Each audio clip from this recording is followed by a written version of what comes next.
دیتا ہے وہ بھی سمجھتا ہے کہ اگر حق پر کوئی ہے تو وہ میں ہوں، میرا فرقہ ہے، میرا مسلک ہے۔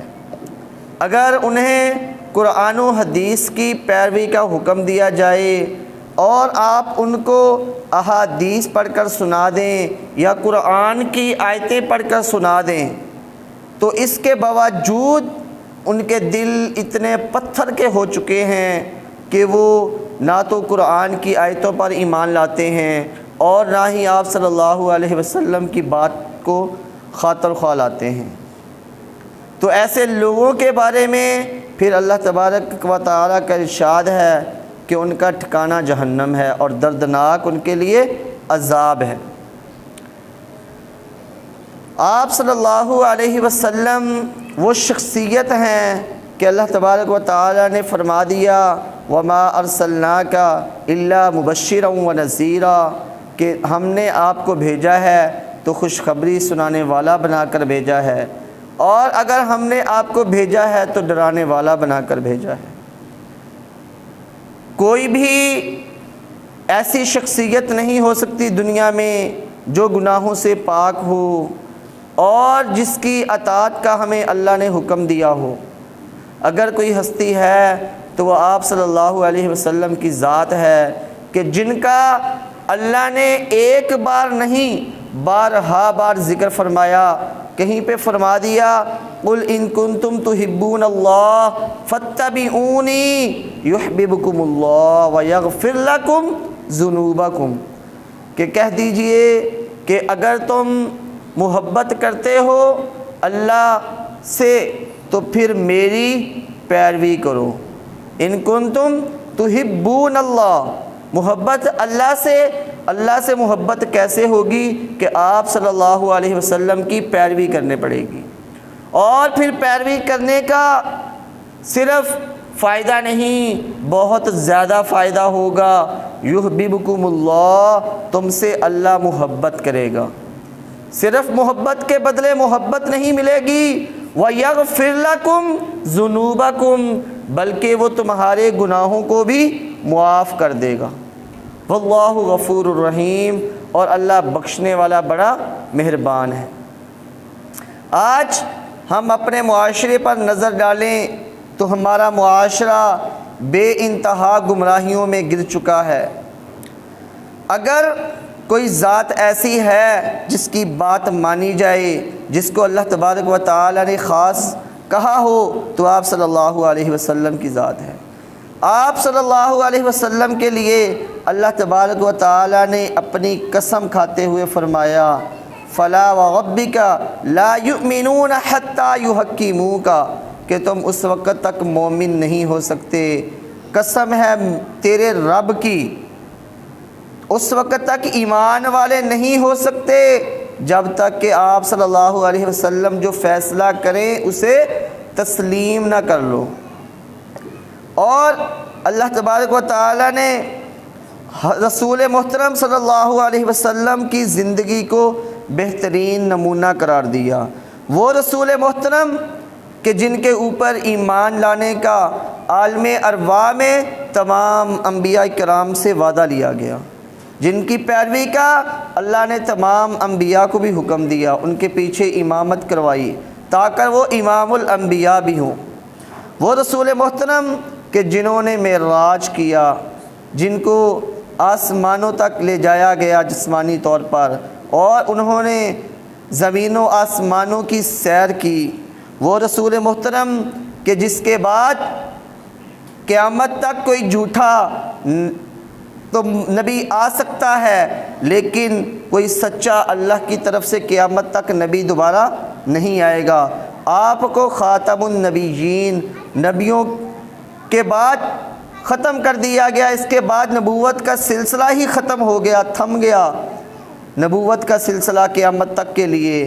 اگر کوئی نبوت کا دعویٰ کرتا ہے تو وہ جھوٹا ہے، کذاب ہے، اس کے دعوے کو آپ صرف جھٹلائیں نہیں بلکہ اس کی بات سننا تو دور کی بات ہے، وہ واجب القتل ہے جو نبوت کا دعویٰ کرے۔ ایسے بہت سارے لوگ آئے جنہوں نے نبوت کا دعویٰ کیا، اور سب کا انجام عبرتناک ہوا۔ کوئی گٹر میں گر کر فوت ہوا، کوئی واش روم میں فوت ہوا، اور کوئی کسی صحابی کے ہاتھوں شہید ہوا، تو کوئی کسی کے ہاتھوں۔ تمام کے تمام قتل و غارت ہوئے، اور ان کا ٹھکانہ ہمیشہ کے لیے جہنم ہے جو نبوت کا دعویٰ کرتا ہے۔ وہ رسول محترم کہ جن کے خوش ہونے پر اللہ تبارک و تعالی خود خوش ہوتے ہیں، وہ رسول محترم کہ جب وہ ناراض ہوں تو اس بات سے اللہ تبارک و تعالی بھی ناراض ہوتے ہیں، وہ رسول محترم کہ جن کی اطاعت حقیقت میں اللہ کی اطاعت ہے، اور جن کی نافرمانی حقیقت میں اللہ کی نافرمانی ہے، وہ رسول محترم کہ جن کے لیے فرشتے دعائے رحمت کرتے ہیں، وہ رسول محترم کہ جن کے حکم سے روگردانی سارے اعمال ضائع کر دے گی، وہ رسول محترم کہ جن سے آگے بڑھنے کی، آگے چلنے کی کسی کو اجازت نہیں، وہ رسول محترم کہ جن کے لیے اللہ تبارک و تعالی نے قرآن نازل فرماتے ہوئے فرما دیا کہ اپنی آوازوں کو اونچا ان کی آواز سے نہیں کرنا۔ ایک صحابی اتنا ڈرے کہ وہ اپنے گھر میں ہی بیٹھنا شروع ہو گئے، آپ صلی اللہ علیہ وسلم کے سامنے نہیں جاتے تھے کہ میری آواز اونچی ہے، کہیں آپ صلی اللہ علیہ وسلم کی آواز سے اونچی نہ ہو جائے اور اللہ ناراض نہ ہو جائے۔ وہ رسول محترم کہ جن کی فرما برداری جنت میں جانے کا سبب اور جن کی نافرمانی جہنم میں جانے کا سبب ہے۔ اسی لیے ہم سب نے اس رسول محترم کا کلمہ تو پڑھ لیا، لا الہ الا اللہ محمد الرسول اللہ، یہ کلمہ تو پڑھ لیا، لیکن جیسا اس رسول محترم پر صلی اللہ علیہ وسلم پر ایمان لانے کا حق تھا وہ ہم نے ادا نہ کیا۔ ہم مختلف فرقوں میں بٹ گئے۔ اگر ایک فرقے پر مصیبت آتی ہے تو دوسرا سمجھتا ہے کہ یہ ہمارا سے تعلق نہیں، یہ دوسرے فرقے کا ہے، یہ دوسرے گروہ کا ہے۔ اگر ایک پریشان ہوتا ہے تو دوسرا خوش ہوتا ہے۔ اگر کافروں کے خلاف لڑنا ہو تو ایک جہاں پر کوشش کرتا ہے دوسرا اس کی ساتھ نہیں دیتا۔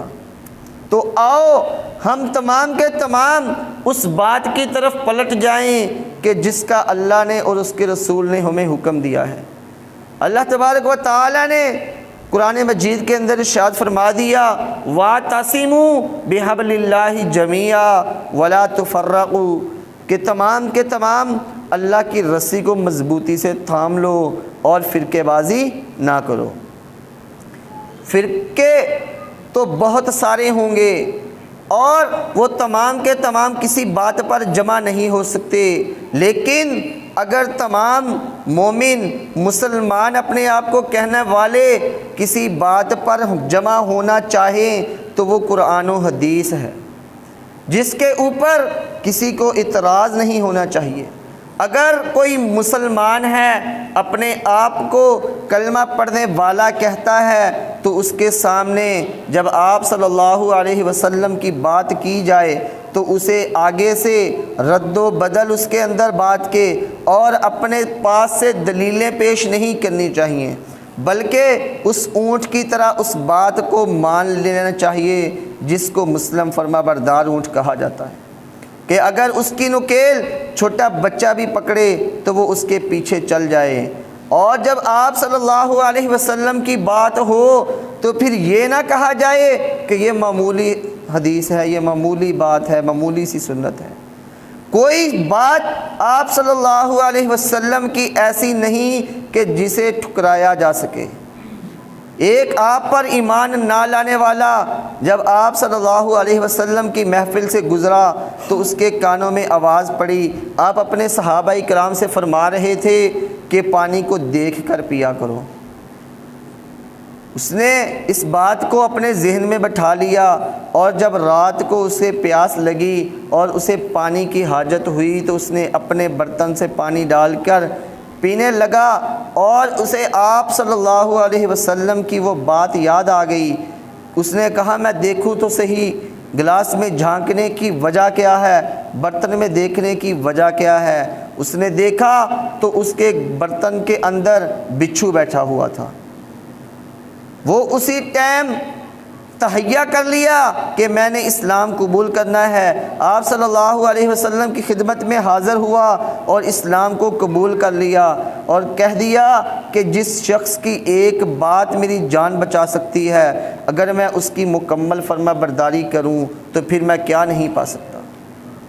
ہم اگر آپ صلی اللہ علیہ وسلم کی پیروی کریں، آپ صلی اللہ علیہ وسلم کے چھوٹے بڑے جو بھی احکام آپ صلی اللہ علیہ وسلم کے ہم تک پہنچے ہیں، ہم انہیں مانیں تو پھر ہم ترقی کر سکتے ہیں، ہم دنیا پر دوبارہ غالب آ سکتے ہیں۔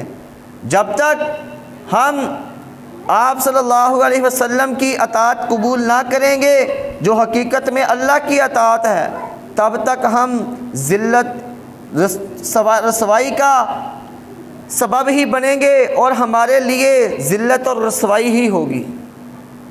آج ہم سب کو اس بات پر متفق ہونا پڑے گا کہ ہمیں صرف اللہ اور اس کے رسول کی اطاعت کرنی ہے۔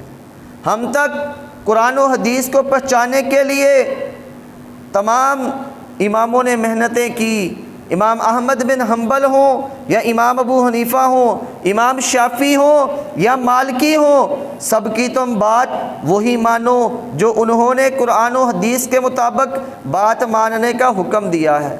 امام ابو حنیفہ نے تو اس بارے میں یہ بھی فرما دیا کہ اگر میری کوئی بات حدیث کے مخالف آئے تو اس میری بات کو رد کر دو۔ لیکن ہم دیکھتے ہیں ہمارے بعض بھائی جب ان تک اس بات کا علم پہنچ بھی جاتا ہے کہ یہ بات قرآن و حدیث کے مخالف ہے، لیکن وہ اس ہٹ دھرمی میں رہتے ہیں کہ ہم اپنے امام کی پیروی کریں گے۔ تو مجھے بتلائیں کہ جو صحابہ کرام تھے جن کے بارے میں آپ صلی اللہ علیہ وسلم نے ارشاد فرما دیا کہ میری امت میں سے بہترین لوگ یہ ہیں، یہ میری امت کا بہترین زمانہ ہے، تو وہ کس کی اطاعت کرتے تھے؟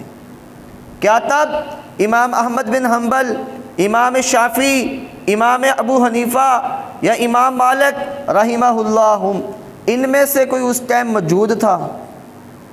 اگر نہیں تھا تو تب صحابہ کرام نے آپ صلی اللہ علیہ وسلم کی زندگی کو دیکھ کر، آپ کی باتوں کو سن کر، آپ کے احکامات پر عمل کر کے کامیاب حاصل کر لی کامیابی، بلکہ ان کے بارے میں اللہ تبارک و تعالیٰ نے فرما دیا رضی اللہ عنہم ورضوا عنہ کہ اللہ ان سے راضی ہے، وہ اللہ سے راضی ہیں۔